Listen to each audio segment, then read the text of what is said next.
नमस्कार, मैं हूं जल्पा क्षत्रिय और आप देख रहे हो राष्ट्र प्रथम।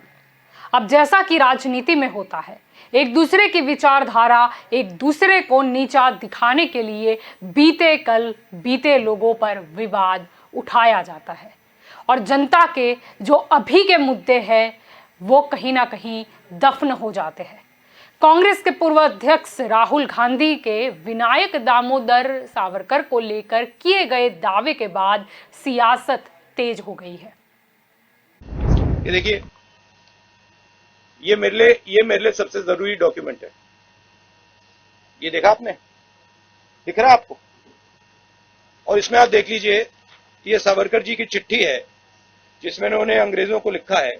और मैं पूरी चिट्ठी आपको पढ़नी होगी, देख लीजिए, मैंने हाईलाइट भी कर रखी है, मगर मैं सिर्फ आखिरी लाइन पढ़ना चाहता हूं। अंग्रेजी में लिखी है तो मैं अंग्रेजी में बोल देता हूं।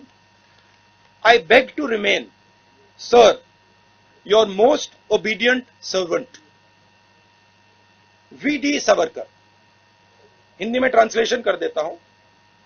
सर, मैं आपका नौकर रहना चाहता हूं। ये मैंने नहीं लिखा, ये सावरकर जी ने लिखा है।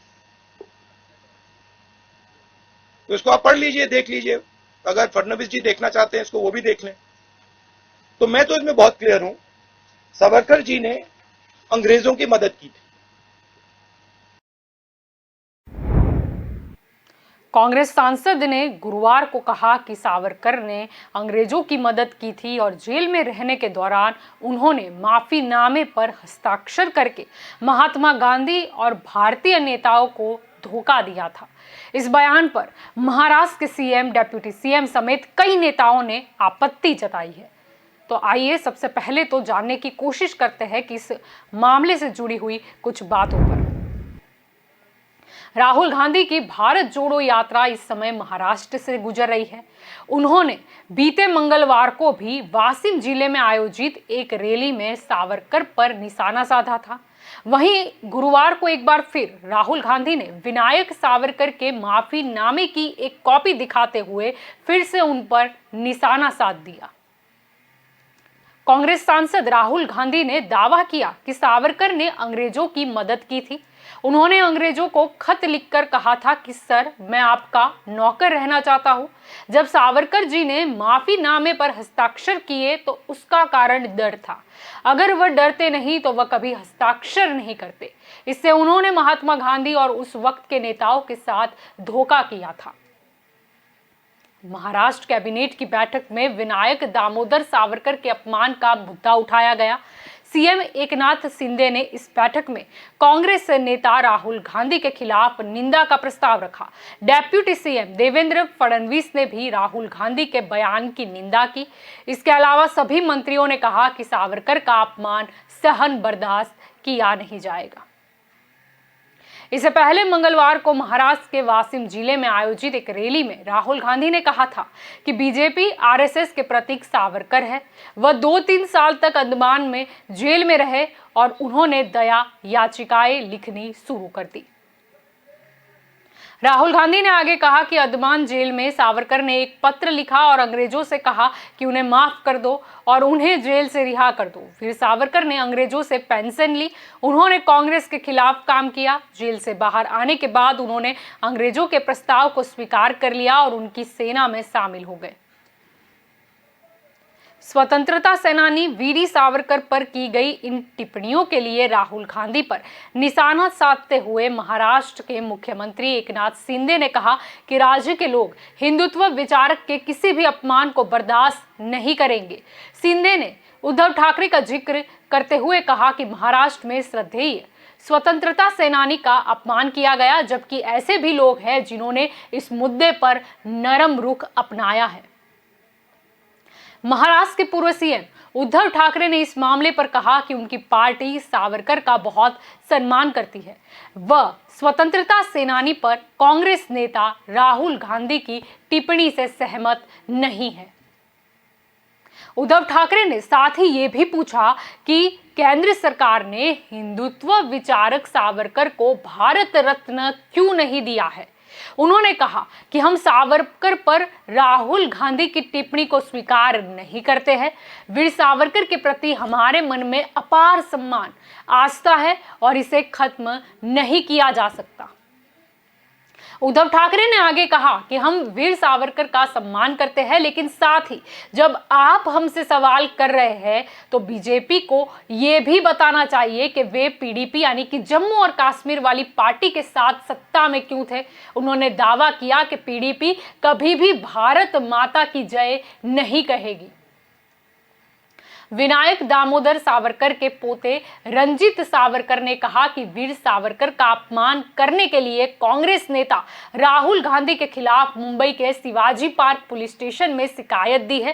सावरकर ने एक मीडिया एजेंसी की बातचीत में कहा कि यह पहली बार नहीं है जब राहुल गांधी और कांग्रेस ने सावरकर का अपमान किया है, पहले भी उन्होंने सावरकर का अपमान कर दिया था।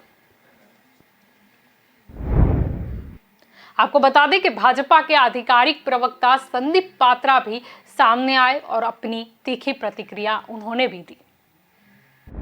वो बहुत ही अशोभनीय है, अक्षम्य है। ये जहां तक वीर सावरकर जी का सवाल है, वो भारतवर्ष के स्वतंत्रता सेनानी और हम सबके दिल के निकट के व्यक्ति हैं। और खुद इंदिरा गांधी जी ने जिस प्रकार से महिमा मंडन करते हुए वीर सावरकर जी की स्तुति में चिट्ठी लिखी थी, वह भी आज भारत के आर्काइव में मौजूद है। कौन बड़ा नेता है? गांधी परिवार बताए, इंदिरा गांधी सच बोल रही थी या ये राहुल गांधी सच बोल रहे हैं? इंदिरा गांधी जी ने कहा वीर सावरकर एक सपूत थे हिंदुस्तान के, एक बहुत बड़े योद्धा थे जिन्होंने अंग्रेजों के खिलाफ युद्ध लड़ा। देखिए, जहां तक ये गांधी परिवार का सवाल है, ये गांधी परिवार को लगता है केवल और केवल उनके परिवार के सदस्य ही स्वतंत्रता संग्रामी थे, उन्हीं के परिवार के सदस्य जेल गए, उन्हीं के परिवार के सदस्य ही भारतवर्ष हैं।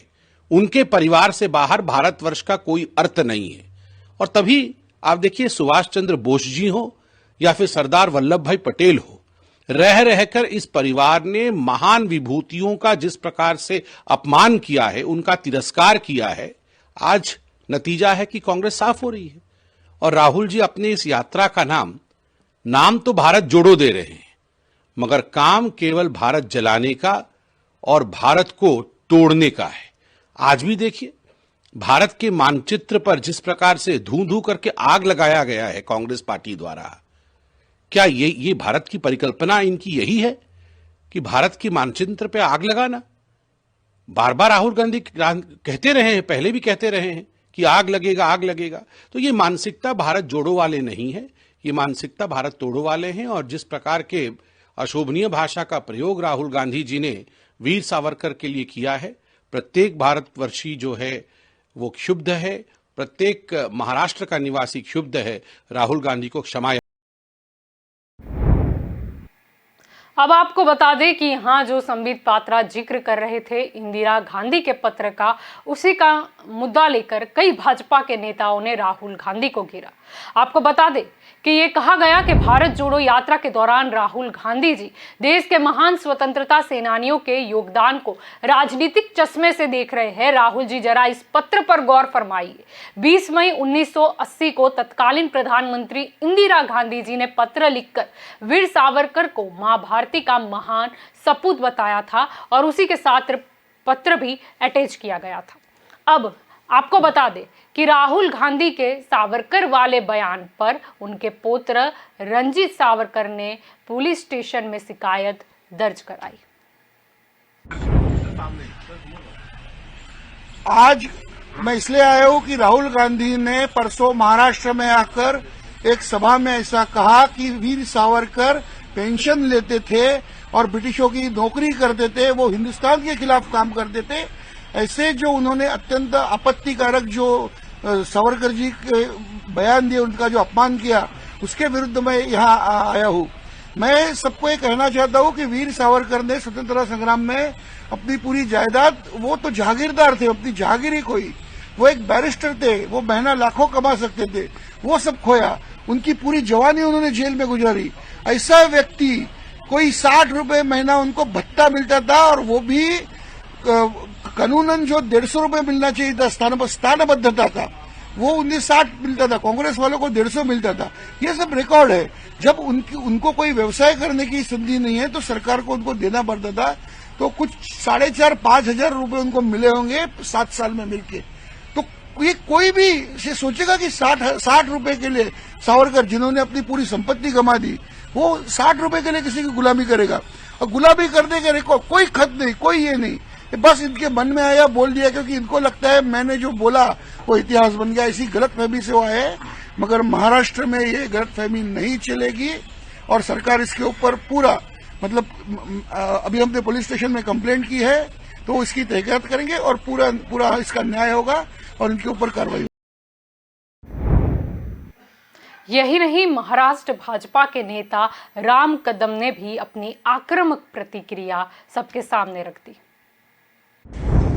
श्रीमान राहुल गांधी जी, आपने कभी इतिहास का अध्ययन किया है?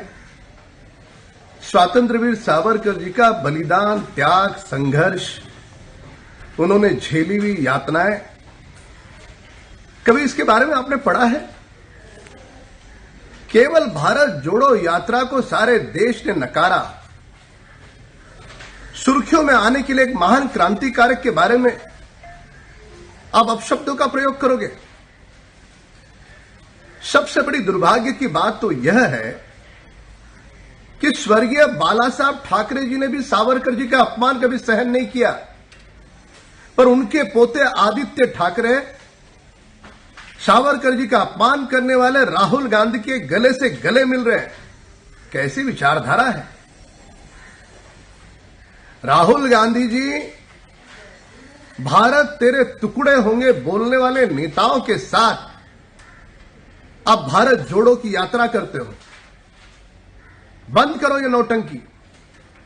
आने वाले भविष्य में यदि आपने सावरकर जी के बारे में अपमानजनक भाषा का प्रयोग किया तो सावरकर भक्तों को आप यदि उकसाओगे तो आपकी यात्रा का स्वागत कोई अन्य तरीके से करना होगा।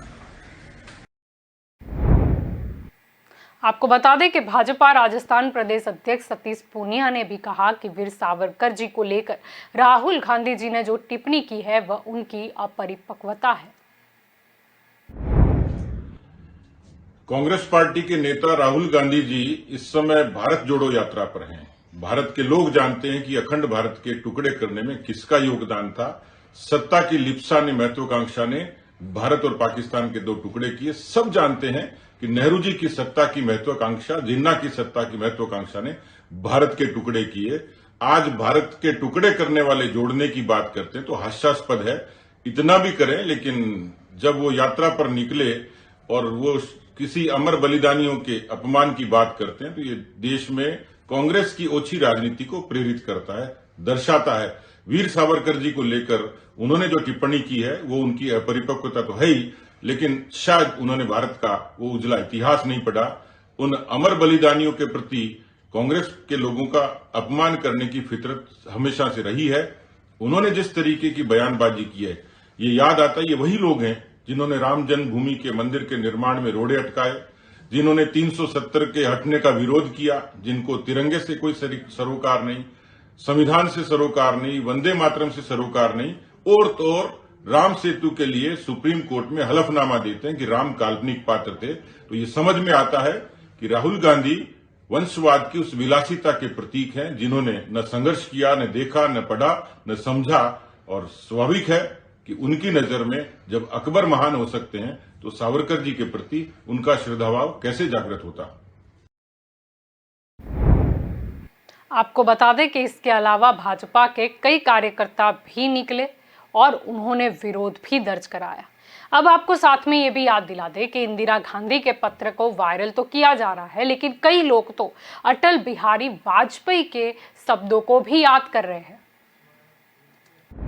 सावरकर माने तेज, सावरकर माने त्याग,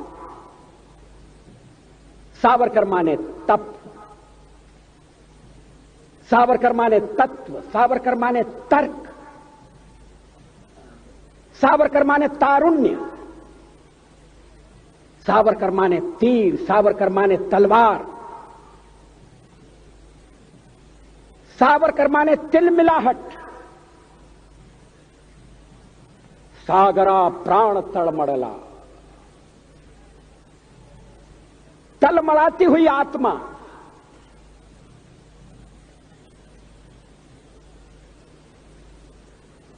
सावरकर माने तितीक्षा। क्रांति तो साथ साथ चल सकती है, मगर कविता और क्रांति का साथ चलना बहुत मुश्किल है। कविता माने कल्पना, शब्दों के संसार का सृजन, ऊंची उड़ान,